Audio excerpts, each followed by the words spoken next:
नमस्कार विद्यार्थी मित्रांनो. आजच्या या विशेष विश्लेषणात आपण एका अत्यंत महत्त्वाच्या घडामोडीवर चर्चा करणार आहोत, ती म्हणजे सर्वोच्च न्यायालयाचा खंडपीठाचा विस्तार करणारा नुकताच आलेला अध्यादेश.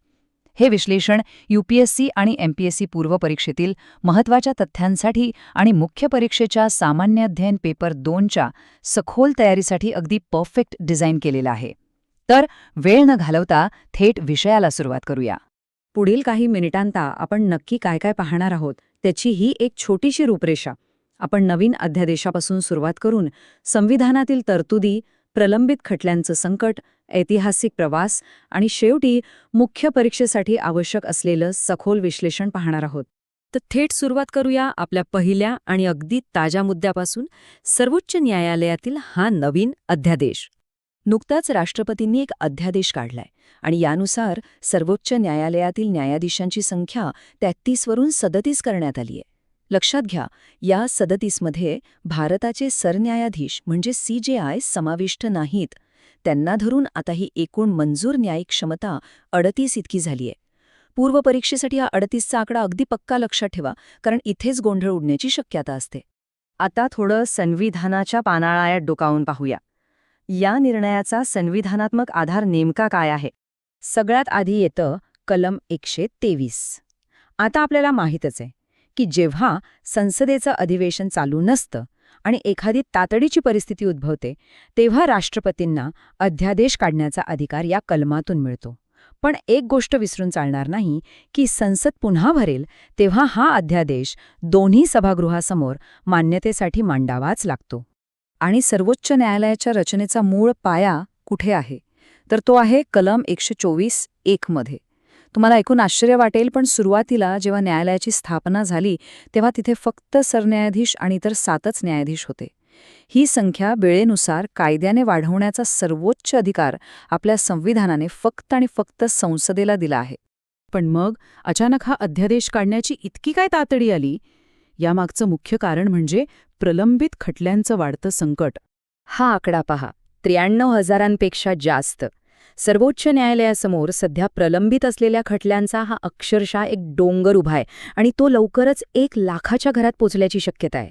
विचार करा, आज जर नवीन खटले दाखल होणं पूर्णपणे थांबलं तरी हा जुना अनुशेष भरून काढायला अनेक वर्ष लागतील. ही परिस्थिती खरंच खूप गंभीर आहे आणि त्यामुळेच न्यायव्यवस्थेच्या कामकाजावर प्रचंड ताण आलाय. आता हे संकट एवढं मोठं कसं झालं? केवळ जुने खटले हे यामागचं एकमेव कारण नाहीये.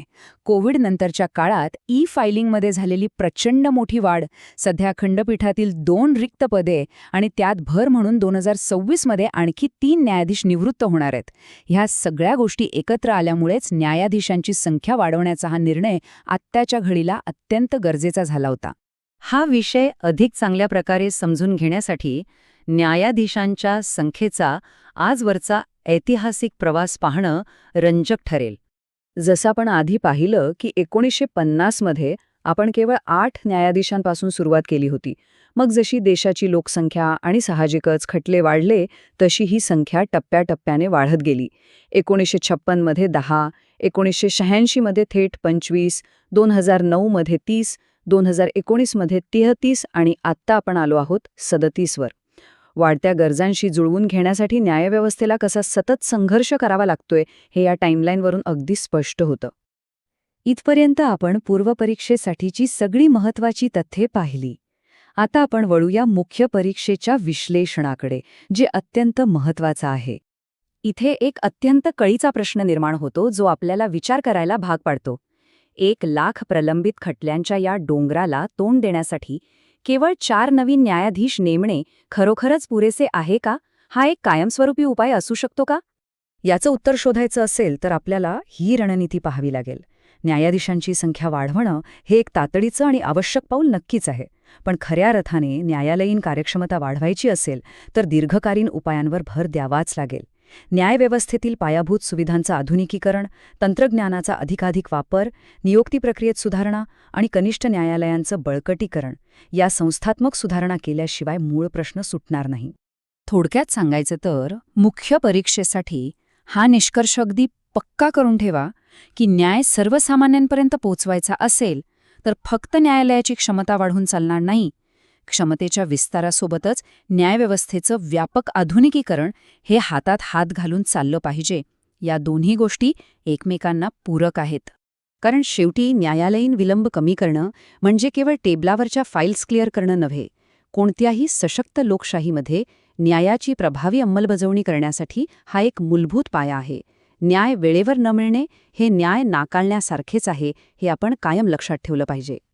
जाता जाता एक विचार करण्यासारखा प्रश्न आपल्यासाठी सोडून जातो. जलद न्यायदान आणि संस्थात्मक चौकटीचे आवश्यक आधुनिकीकरण यांच्यात आपण एक योग्य समतोल कसा साधू शकतो? भविष्यकाळातील न्यायालयीन सुधारणांचा हाच खरा गाभा असणार आहे.